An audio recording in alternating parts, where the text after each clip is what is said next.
everyone, welcome in 6th episode of Raf's Kitchen Garden. In this episode I will be building this vermicomposter in the bathtub, and there will be a bit more digging as well, and I also managed to get stung by a wasp in the top of my head. Anyway, hope you enjoyed this episode. So the bathtub has already some holes drilled in the bottom of it, which makes it a bit harder to collect worm juice, as rather than having one hole just down there, I would have plenty of this, and I need to probably put something underneath the bathtub to collect it, but I'm gonna worry about it later on. The good thing is that this bathtub comes with these wooden planks that are attached to it already, so I can reuse these and simply just attach all 4 legs on each side.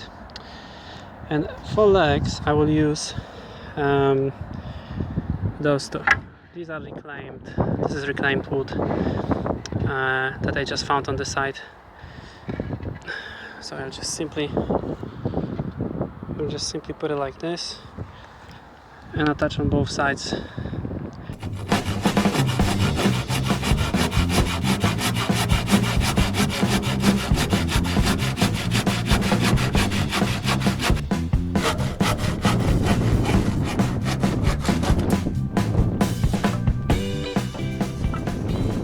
Okay, so the planks are ready, the legs. 2 of these are just a bit shorter. This is half an inch shorter because they will be going on this plank here, but on the other side there's nothing there.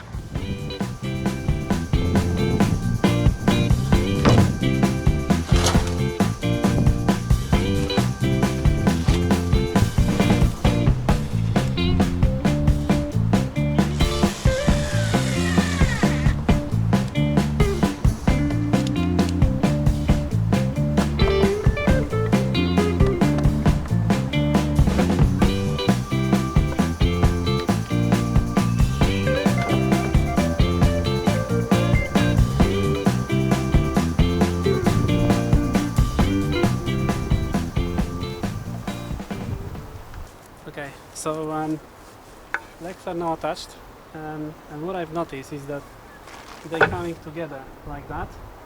They are coming a bit narrow like that, and they also are on different plane in this direction. So what I will do, I'm just gonna use these planks to attach like this, and this hope we're gonna make it a bit more firm.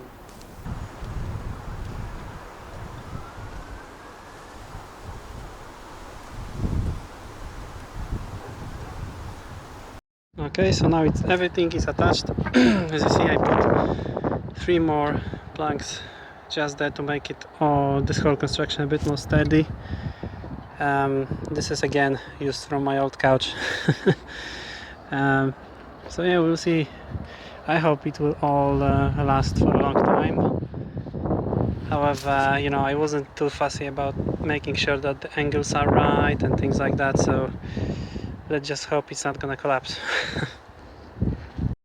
Now the other things that I try to achieve is a lot of space underneath, so there's plenty of room for me to remove any weeds, for example blindweed and so forth, and I hope that I'm not gonna have too much trouble with it. So this is the next day of me working on the vermicomposter, and I'm now working on the inside, so let me show you what I'm doing there. So as you remember, this bathtub have a lot of holes in the bottom of it, and if I wouldn't put anything here for the drainage, this would get clog up at some point. So here you have a lot of wooden planks that I split using screwdriver and a hammer to make it quick, and on the top of that there is some chicken wire that I found on this side. So hopefully this will make a nice even bedding, even surface for this material to go on. And this is just a regular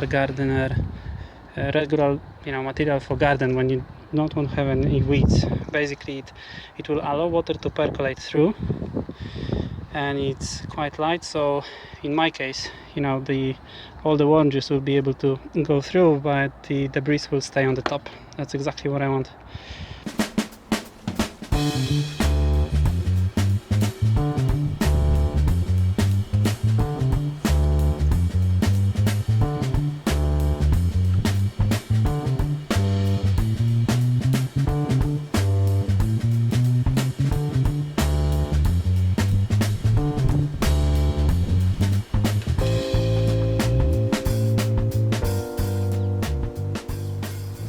About the collecting the oranges, that's the current solution. You know, is it perfect? No, it's not, but you know what, I'm using what I have in here, and before I go with something more fancy, I think that will do. At least I will see if I'm collecting anything. Now about the cover, again, some temporary solution here. I believe this will hold. This should be just fine. After 2 days I just decided to move the vermicomposter from this location to that one, which is just behind the shed. The main reason is that you know, it was obscuring my access to the compost bin, so it would not be very easily, I would not be able to easily go there with my wheelbarrow. So that was one of the reasons. The other one is that shed will provide much more shadow on the sunny days, because what you can see over there is the south side, so the sun will be going all this direction, that direction. Also, the other thing I did is put this square pole at the bottom here, so this should help further to stabilize the whole structure. Because what I realized is that, you know, these square poles were too long and too thin, so you know, you have to just put another one down there that makes everything much more sturdy. So you see, now it doesn't even move too much.